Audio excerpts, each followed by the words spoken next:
Congressional Democrats now are largely falling in line behind Biden, despite reported panic behind the scenes. According to the New York Times, top Democrats have settled on a strategy that some concede could be dangerous: do nothing, at least for now. The Times notes the consensus among many Democrats is that Biden himself is the problem, and their unwillingness to say so is reminiscent of the way congressional Republicans behaved during the Trump administration, when they would criticize and mock him privately, but profess total fealty in public. Longtime party loyalists say they've been reduced to hoping for another major public misstep by President Biden to either persuade reticent members of Congress to speak out or to convince the president he should leave the race on his own. Democratic senators met yesterday for their first caucus luncheon since returning to the Hill, where they discussed the viability of the president's campaign. Speaking to reporters after that meeting, Democrats remained tight-lipped about what was said inside the room and by whom. Well, the concerns are whether or not that was a one-off situation, or there is more to the issue. How confident are you that President Biden will be the Democratic nominee in November?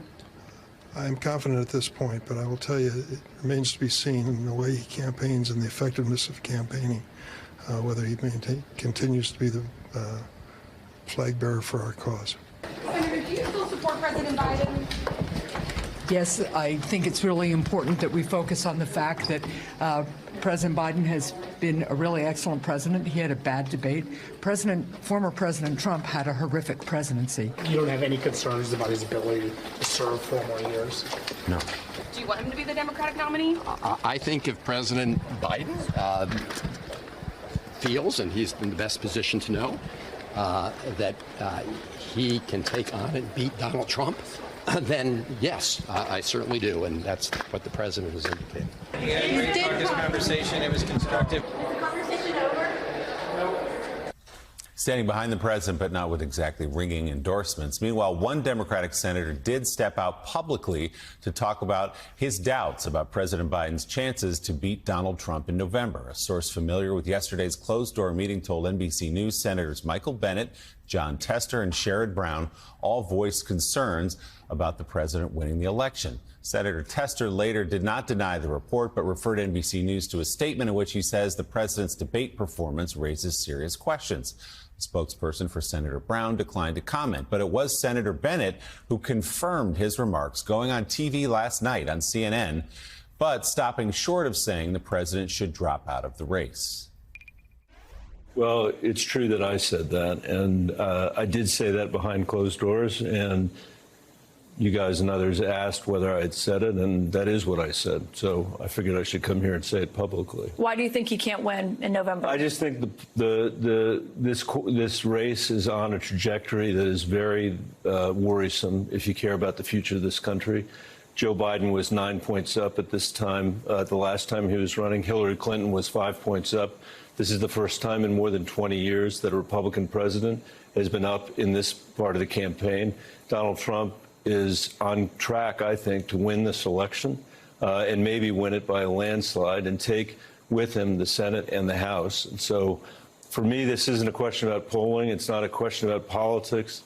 It's a moral question about the future of our country. And I think it's critically important for us to come to grips with what we face if together we put this country on the path of electing Donald Trump again. Joining us now, NBC News Capitol Hill correspondent Ali Vitale.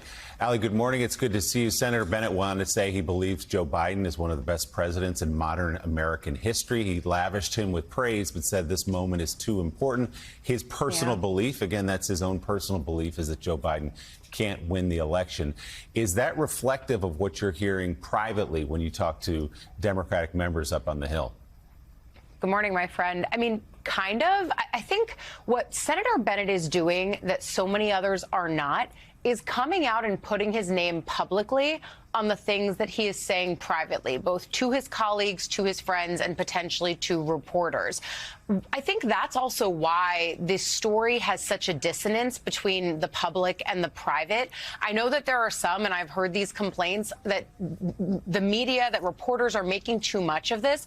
And it's largely because there is still a large number of Democrats behind the scenes who are griping, who are panicked, who are saying it to their colleagues, and who are actively weighing weighing whether or not now is the time to come forward and say publicly either that they have concerns, as Senator Bennett was saying, or that they want Joe Biden to step down. Right now, the public numbers on that are only at 9 on the House side. There are no Senate Democrats who are saying Joe Biden can no longer be the nominee and he needs to step down. Bennett and Senator Patty Murray are some of the only ones who have gone so far as to say that they have questions, in Bennett's case, to outright question the electability of the president. But that's what the rest of this week, I think, is going to be shaped by, is whether or not the people who have private concerns are willing at this point to make them public. I mean, you bring up the other 2 senators who are in that room yesterday saying that they have concerns about Biden's ability to win. Both of those same senators are in key Senate seats that are needed. They are essential for Democrats to have any shot of maintaining what they have in the Senate, let alone even think about growing it. If those 2 people start stepping forward, then I think you have a really different dynamic here. But the Senate is also a different beast than the House. I think on the Senate side, many of us are looking to the ways that senators will handle this moment, in large part because Joe Biden was a member of their ranks for so many years as a senator. It's a body that he pays close attention to. It's a body that he respects.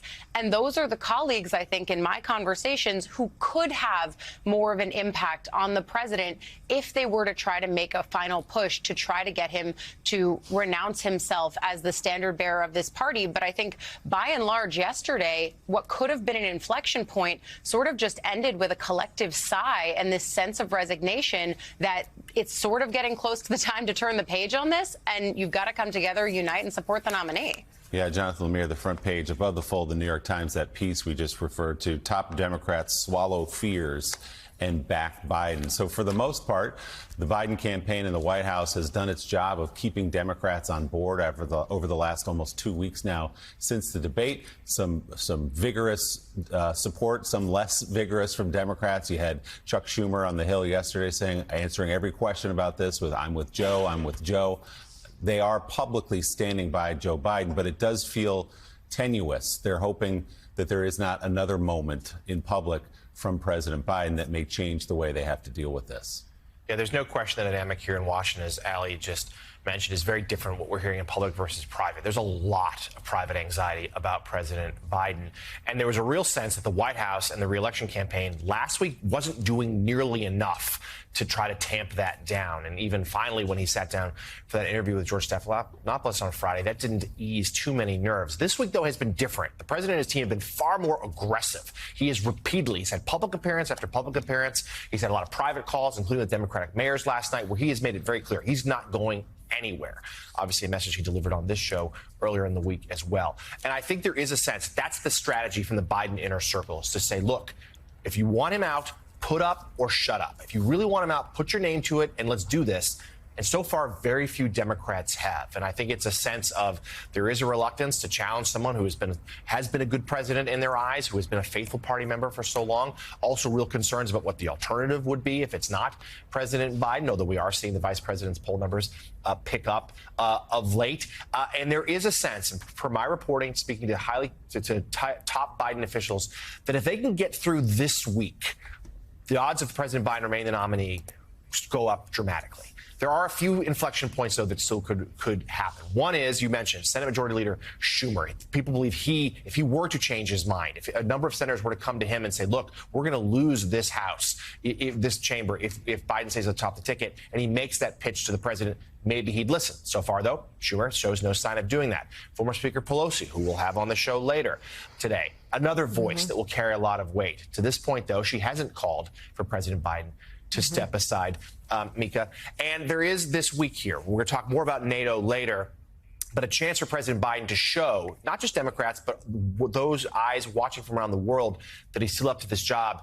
And that news conference tomorrow, which will be, since the debate, his first big moment, unscripted moment, where he has a chance to show Americans he can still do the job. If that goes well and lawmakers come and go from Washington this week without a rebellion, the Biden team thinks he'll get through it. It's interesting. You talk about, what the alternative may or may not be. And that is an area where I think Democrats are self-destructing. I'll get to that in just a moment, but here's one Democrat who believes that Joe Biden should step aside. This is Congresswoman Mikey Sherrill of New Jersey. I spent the week hearing from my constituents about their strong concerns about prosecuting the case against Donald Trump. I've heard from people concerned about the Supreme Court decisions, concerned about abortion, women's reproductive health, and just advocating as strongly as possible that we have someone that can really take that case strongly and energetically to the voters. Congresswoman Mikey Sherrill there, Allie. You were at that meeting yesterday, so I'll go to you with this notion. I think two things can be true at once.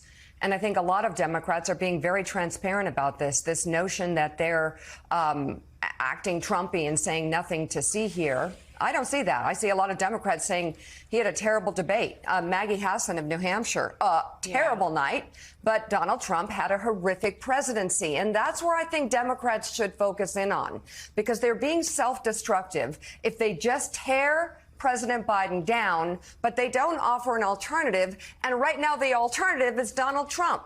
So if they have questions about Joe Biden's ability to run on this campaign, and a lot of them do, and the questions after the debate, are clear. They're very clear, and people have made them. What happened? Was it a one-off? Was it episodic? Everyone is asking that question. No one is hiding and pretending nothing happened. We all saw it. Kind of hard to avoid. So having said that, he also has a record that is historic. He also has a lot of things to say about why he should perhaps remain on this campaign. And he also is raising a lot of questions. But the opponent right now is Donald Trump. The opponent right now is arguably certifiable in terms of the things he says on stage. He may say them smoothly and get a laugh out of them, but they're crazy or cruel or anti-democratic or downright criminal, okay? The J6 hostages. And, he's a convicted felon. I think Democrats need to stay focused on who the opponent is, what the questions are about Biden, but don't forget his accomplishments. You know what? We can do several things at once, but I wouldn't crucify the one candidate you have right now unless somebody has an incredible alternative that is just a shoo-in, that would fit perfectly, that it works with the process and it represents what the American people wanted, then go for it. But I'm not seeing it, and I'm seeing a president who is extremely accomplished, who is running for re-election, who had a terrible night and is raising some questions against the opponent that I just described. Bennett of Colorado coming out publicly last night and saying he doesn't think Joe Biden can win this election. He says Joe Biden's been a great president. He thinks he's one of the best presidents in modern American history, but just doesn't think he's the guy to do it. Do you believe that Joe Biden can defeat Donald Trump in November? I do, and I am a co-chair of the campaign. I have spent quite a bit of time with the president over the last week or so. I can tell you that debate was a lousy performance. Every one of us knows it. There's unanimity on that one. But the fact of the matter is, the president is, I think, showing that he is up to this moment, up to the job, up to the rigors. I mean, speaking with NATO, he's touring the country. He'll be in Michigan this week. He's in it to win it. And I have been a longtime supporter of this president and vice president, and that's not changed. Your state may well decide this presidential election. It's one of two or three that will. What are you hearing from voters in the 2 weeks since the debate? Obviously, they're concerned, but do you see them hoping for an alternative at this point? Well, let's be clear. This is not fantasy football. We're not clearing the slate and everyone's picking who they think could be, potential candidates.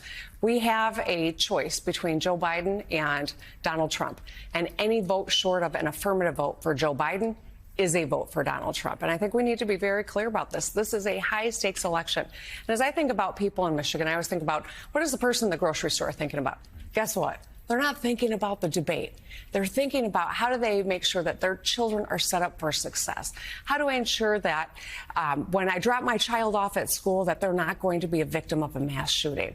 How do we make sure that they've got a clean environment and air to breathe? Climate change. I mean, there are a lot of different pieces, affordable housing that this president has receipts on that the other guy never did a damn thing about. And so that's why I think we're going to have to stay focused on what's really going on in Americans' lives. That's how we've always won in Michigan, and I talk a little bit about that in the book. It's about showing up, meeting people where they're at, and fixing the fundamentals so that everyone has a real shot at success in this country. Your name always comes up when people say, what would come next? If Joe Biden does, it's unlikely at this point, but if he does come to the conclusion that he can't win in November and he should step aside, your name and a handful of others always come up.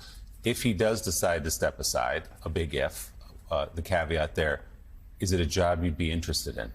Listen, I'm not going down that road with you, Willie. I appreciate the question, but the field is set. Joe Biden is the only person who is determining whether or not he stays in this race. He's made his decision. He's communicated that decision, and it is time to get going. We've got a high-stakes election, and all this continued talk and fretting and hand-wringing that people are doing only sets us up for a disadvantage going into this important election against Donald Trump.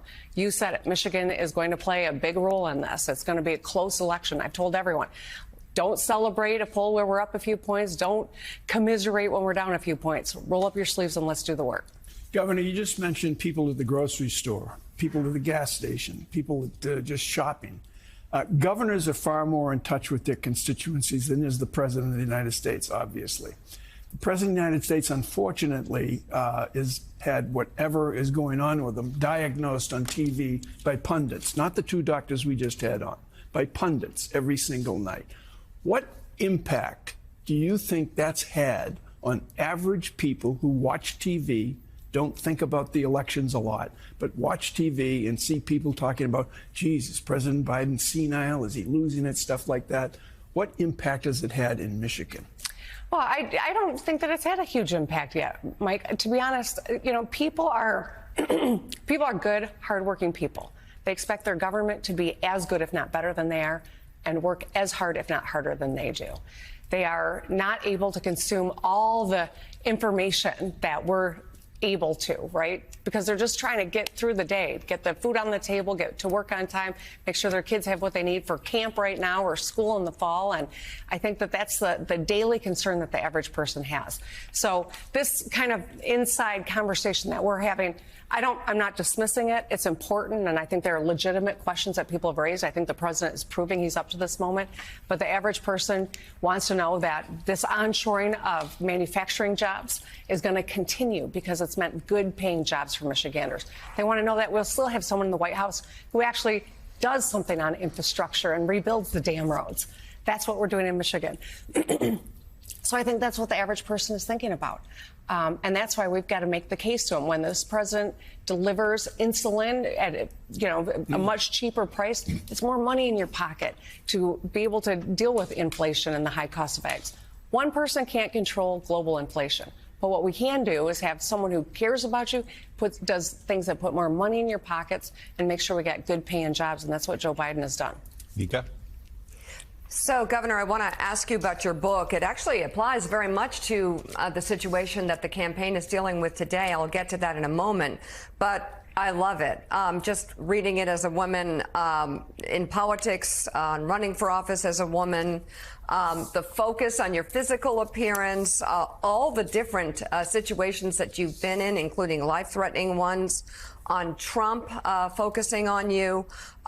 And I want to ask you about something that you share in the book and you've talked about in your state that's deeply personal, but it really applies to some of the challenges that women are facing today in the age of Trump.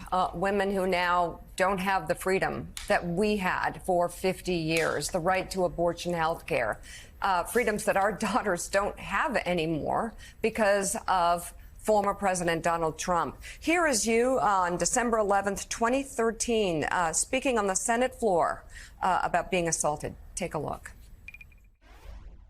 So I'm about to tell you something that I've not shared with many people in my life. But over 20 years ago, I was a victim of rape. And thank God it didn't result in a pregnancy. Because I can't imagine going through what I went through and then having to consider what to do about an unwanted pregnancy from an attacker. And as a mother with 2 girls, the thought that they would ever go through something like I did keeps me up at night. So you talk a lot more about this in the book, and Gretchen, Governor, can you tell us about why you felt it was really important to talk about this experience and what it means today? And if you could talk about the moment this country is in when it comes to access to abortion health care and the presidential campaign. Well, it was really hard. Giving that speech was not something that I had planned to do, but the Republicans had decided not to let a single person testify about this bill that would have required everyone to pre-purchase coverage for abortion care, pre-plan for the unplanned event, which is ridiculous. And I decided to share my story. I talk about it in the book because some fights are worth having. Some fights are worth having because you know you can win them. That happened 10 years ago. I was incredibly demoralized after it. I lost the vote. But by the next morning, I'd heard from so many who had reached out to share that they too had lived through something similar to me, and they were thanking me for telling my story and doing the best that I could. 10 years later, as governor, I was in a position to sign the repeal of that bill. It took 10 years. It was a long, hard fight, but we won it. And so that's what this book is really all about, sharing some lessons I've learned in my life, giving people a little inspiration, or maybe you get a laugh at my expense, or maybe it's just some light reading in what is another heavy time. But abortion rights are very much on this ballot in November.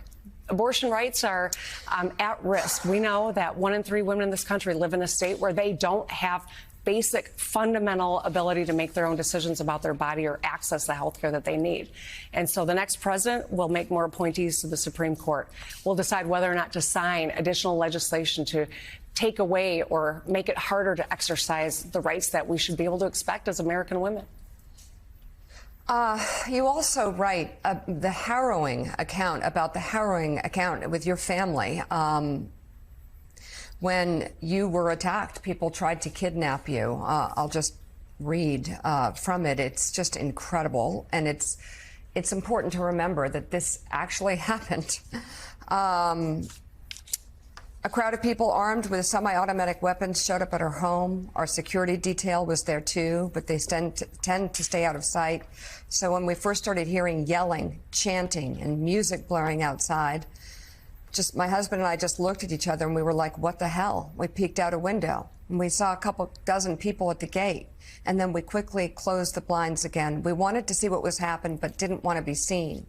The only window where we could do that was a guest bathroom in the front of the house. So Mark, the girls, and I crowded into the bathroom with our dog. We peered out the window. We could see people with AR-15s, American flags, and MAGA signs. And there was a huge Trump float that had been appearing at rallies all over Michigan. Can you talk about that time in your life, not just for yourself, but for your family? Yeah, well, I think we all saw what happened on January 6th with our own 2 eyes, right? We saw it happen a lot earlier in Michigan. There was a gridlock demonstration. There's a picture in the book that I took from my office of someone saying half-wit, which is one of the slights that President Trump sent my way, is the reason we need the Second Amendment. That picture's in the book. I took it with my own camera feet away from where there were protesters with guns. They were outside of our house, and my girls came out and trying to figure out what on earth was going on because we were all staying home to stay safe in the middle of COVID, and yet all of these threats continued. And each time that the former president came into or mentioned even the state of Michigan, we would see a measurable increase in the threats that I was receiving. I think it's important to share these stories because every one of us has dealt with a bully at one point or another. Every one of us makes a decision every day how we show up, who we engage with, who we talk to. And in the book I share, at some point I'd like to even sit down with some of the men that were a part of the plot to kidnap and kill me because I want to understand people think that's really strange. Like, why would you want to do that? But, you know, I feel like the only way we can understand one another is if we're talking to each other. It's part of my governing philosophy. It's a part of how I've operated as a legislator and now as a governor. We've got to always seek to find common ground. It is really hard in these times, especially with the violent rhetoric that's become more normal. But good people of goodwill on all sides of the aisle got to recognize that and hopefully lead us back toward that moment. And that's, I think, what I'm trying to accomplish in this book. Joining us now, Speaker Emerita, Democratic Congresswoman Nancy Pelosi of California, and the leader of the Democratic opposition of Belarus, Svetlana Tsikhanouskaya. Thank you very much, both of you, for joining us. Of course, Svetlana fled Belarus in 2020 after running against authoritarian leader Alexander Lukashenko in the presidential election, and is widely thought to have won, despite Lukashenko declaring victory amid widespread reports of the election being rigged in his favor. Sound familiar? Svetlana and former Speaker Pelosi are the co-authors of a new op-ed in the Washington Post entitled "NATO is a Bulwark Against Tyranny." Thank you both very much for joining us. Speaker Pelosi, I want to start with you on President Biden first, because over the past 24 hours behind the scenes, there's been a lot of depression among Democrats, the phone lines burning up, concerned about his candidacy and whether or not he can win. And some, even out loud, are shaky at best about President Biden, whether or not he should step out of the race. The headlines, the polling, it all feels very dark. How do you think the president is doing in light of his poor debate performance? Can he do more? And what do you say to Democrats in Congress and even members of the Senate who are beginning to waver in their support? Good morning, Mika. That's one version of the story. What I do want to say is that yesterday I was honored to be present at the president's speech at NATO. He was absolutely spectacular. He was received over and over again with ovations for what he had to say and the force with which he said it. And then he gave the Presidential Medal of Freedom to Jens Stoltenberg, the Secretary General of NATO. I felt very honored by that because, as one who has received it, Jens getting it brought luster to that honor. So it was a beautifully received, energetic presentation by the president. Politics is politics. People have their interest in terms of their own region and the rest. And so we are the Democratic Party, a party that is, shall we say, not lockstep. But this president has been a great president. And I can tell you firsthand, as a person who orchestrated many of the pieces of legislation, that the president takes great pride in, and he should, because he was there at the table, chapter and verse, very conversant, with a vision, a purpose, with the knowledge of the issues, with values underlining it all. And again, always asking the question, what does this mean to working families in our country? So any thought that he wasn't able to deliver on all of those is, I can just say, just didn't happen. So, Madam Speaker, you just went through the president's record, but let me ask you about the current moment. Does he have your support to be the head of the Democratic ticket? As long as the president had it's up to the president to decide if he is going to run. We're all encouraging him to make that decision because time is running short. I think overwhelming support of the caucus. It's not for me to say. I'm not the head of the caucus anymore, but he's beloved. He is respected, and people want him to make that decision, not me. He has said he has made the decision. He has said firmly this week he is going to run. Do you want him to run? I want him to do whatever he decides to do, and that's the way it is. Whatever he decides, we go with. I think it's really important, and I would hope everyone would join in, to let him deal with this NATO conference. This is a very big deal. Over 30 heads of state are here. He is the host of it, and that means not just hosting, it means orchestrating the discussion and setting the agenda, and he's doing so magnificently. And I've said to everyone, let's just hold off. Whatever you're thinking, either tell somebody privately, but you don't have to put that out on the table until we see how we go this week. But I'm very proud of the president. And I'm very proud to be here with Svetlana. I've been on this show any number of times, but I have to say, it is such an honor to be with her, a champion of democracy, a courageous leader in a very dangerous situation. So I'm looking forward to hearing from Svetlana. Well, let's turn to you now. Thank you for being here. Tell us, what is here at the NATO summit? What is your overall message? What we are waiting from NATO countries now as people who are fighting against dictatorship, against atrocities in our country, against imperial ambitions of Russia, we need unity and decisiveness. Because the task of dictators is to split democratic world and to divide, not pursue them, not to provide assistance to those nations who are fighting to dictatorship. So we need unity and we need decisiveness, because very often I see that undecisiveness perceived by dictators as weakness, and they cross red line after red line, like thinking when will be the answer from the powerful democratic world. And we need leadership of the USA. We need countries, nations who are fighting. We don't have enough strength to fight against dictators, and we need leaders. So on that point, Madam Speaker, there is, on American leadership, there's real concern among some of the heads of state here and military leaders about what would happen to NATO if Donald Trump were to be elected again. What is your level of anxiety about that? Well, I think there's reason to be concerned for several reasons. First of all, when he was president, sad to say, when he was president, he said he cast doubt as to whether we would honor our mutual defense commitment that is in NATO. And now, and then you hear him say, if countries haven't paid their 2%, then Putin can have at them. I mean, this is insane. I think we should be spending a lot more time paying attention to what this prospect is for our own national security. Joe Biden has been a part of expanding NATO, strengthening NATO, and in a really remarkable way, in a way that commands respect for our country for being respectful of other views and timing. And so it's the difference is, well, the contrast is so great.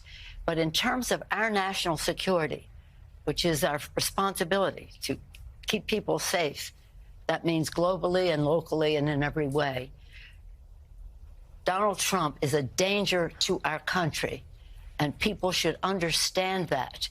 And when he goes off and cozies up to Putin, his buddy, for whatever reason, when I left that table with that pointing to him, I was saying, with you, Mr. President, all roads lead to Putin. And it still is true. What's the connection? I don't know. But whatever is, it's dangerous. It's dangerous to the American people and global security. I'd like to ask Svetlana about that. Donald Trump has said he wants to lead like a dictator or be a dictator for a day or whatever. He has cozied up, as Speaker Emerita Pelosi has said, to Vladimir Putin multiple times. Apparently even in contact with him now is what he's bragging about. He has promised retribution to people who he feels has crossed him.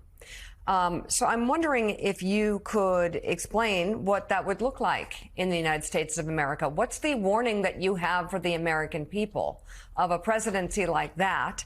And also, do you fear America's steadfast commitment to NATO and freedom will waver if Trump is elected? So first of all, I want to appeal to the Americans that it's such a huge luxury, have possibility to honestly choose your future president. Because today is 30 years when Lukashenko is governing Belarus. 30 years we don't have such feeling that we don't know who will be the next president of the country. So you have to cherish this. But of course, in now it's such a huge turbulence in the world, and you have to think twice before choosing your future leader, because the world has to be based on the values that your country is based on. It's rule of law, it's democracy, it's justice. This is what we are lacking in our countries. And we need democratic leaders, we need democratic countries that are based on these principles, not business-oriented policy, but values-oriented policy. And of course, we perceive NATO not only as like military alliance, but also as political alliance. And we, of course, need to promote this alliance to Belarusians, for whom for many, many years, it was declared that NATO is a threat to our countries. And we need to explain Belarusians and that it's alliance of democratic world, of democratic countries, whose main aim is peace and security in the whole world.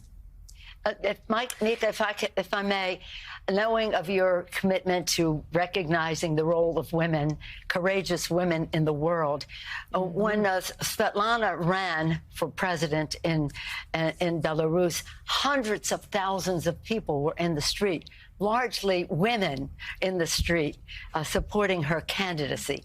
Now she, of course, is under arrest by the Lukashenko government. And today we found out that Yulia, the wife of Alexei Navalny, is under arrest by the by the Russians. And that perhaps you'd speak to that not being unusual in your situation. I'll say this, I'm on the board of the Munich Security Conference, and when Svetlana comes, the response to her, the initiation of praise for her is so great. She is a global celebrity in terms of democracy and women in leadership, and very courageous in terms of the dangerous nature of Lukashenko. Yeah, dictators are learning from each other very fast. I was sentenced to 15 years of jail in absentia. Now, Yulia Navalny, and believe me, dictators will not stop. Dictators cannot be appeased. Dictators cannot be re-educated. They can be only fought. And again, we need strong leaders to fight dictators globally. And I might add that Putin has been vicious against women in Ukraine. Kidnapping, rape in front of their children or in front of their parents, kidnapping of their children. It is using rape as a weapon of war to demoralize people in terms of the war effort. And Putin is a war criminal in that regard, and it all goes back to him. The Russian troops, I said, oh, they've turned into animals. Look what they're doing to the women. And people say to me, make no mistake, Russian soldiers do what they are ordered to do. So this is the role of women in all of this is very important. Women in security, and as I say, Svetlana is a global heroine in that regard. Speaker Emerita Nancy Pelosi and leader of the Democratic opposition of Belarus, Svetlana Tsikhanouskaya. And I want to thank you so much for your leadership and for speaking out, especially under the conditions that you are in, and giving a warning of what fascism looks like, what dictatorships look like, what happens when democracy falls apart. Capitol Hill yesterday, Federal Reserve Chairman Jerome Powell hinted an interest rate cut could be coming soon. Powell telling lawmakers on the Senate Banking Committee that holding interest rates too high for too long could jeopardize economic growth. He did not specify when exactly that cut might come. Let's bring back in Steve Ratner. Steve, you're taking a look this morning in your charts at the economic records of President Biden versus that of Donald Trump. Let's start with job growth. What are you looking at? Yeah, well, look, this election is obviously going to be fought on the economy like many elections. And Donald Trump has argued that President Biden has delivered the worst economy in history. So let's look at a few metrics that might suggest the facts are actually something different. And you mentioned job growth. We can start with job growth. So this is job growth across presidents going back to Reagan. But let's focus for the moment on Trump versus Biden. And let's be fair and strip out the effects of COVID, which obviously hurt Donald Trump and ultimately helped Joe Biden during the recovery. So that's these darker bars. And you can see, even stripping out COVID, Donald Trump created an average of 182,000 jobs a month.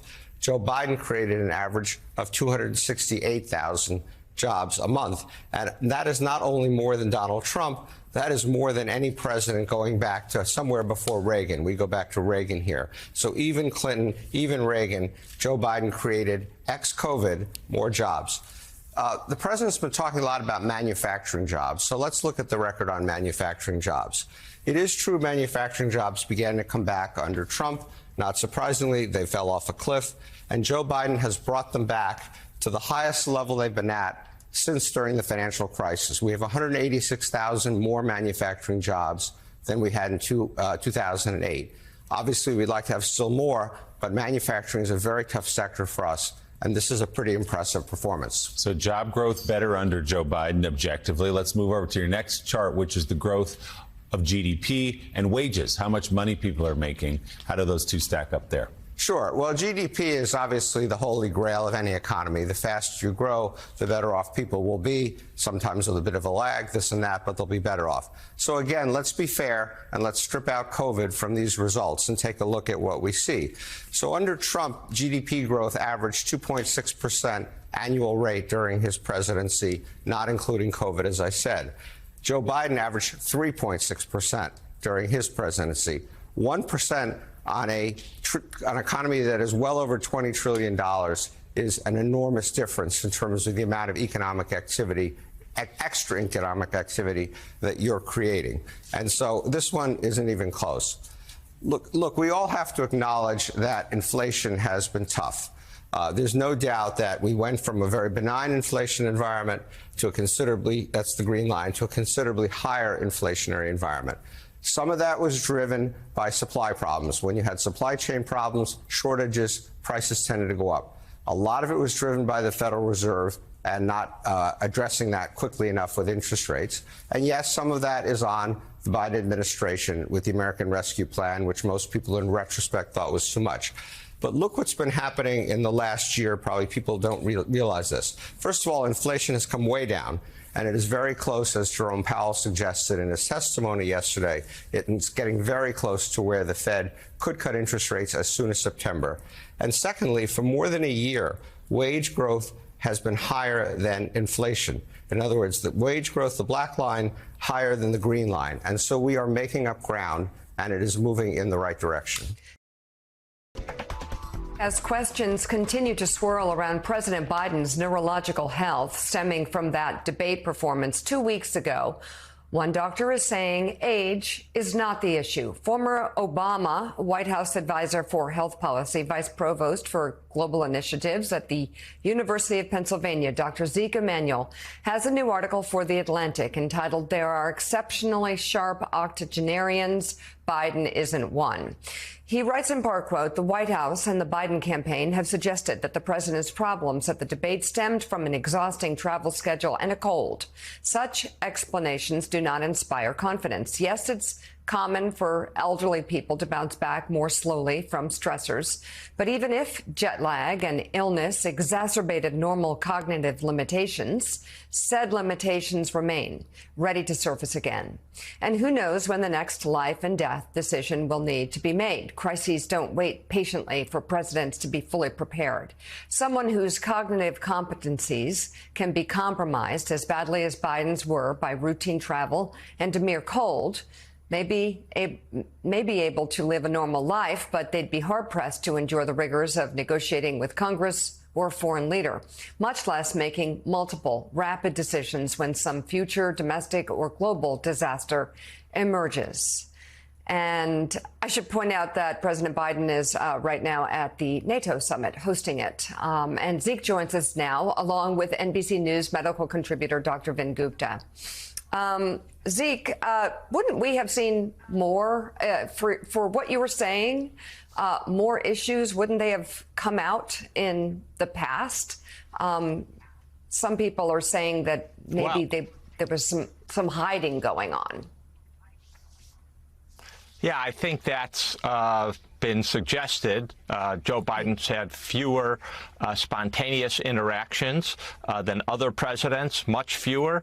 You talk to people who've been around the president, and for several months, if not for a year, there has been a noticeable shift from the mental agility, the acuity, the good give and take, and the perceptive questions to after the summer of 2023, where that's declined. And we should say this is normal aging. And doesn't have to be any disease here.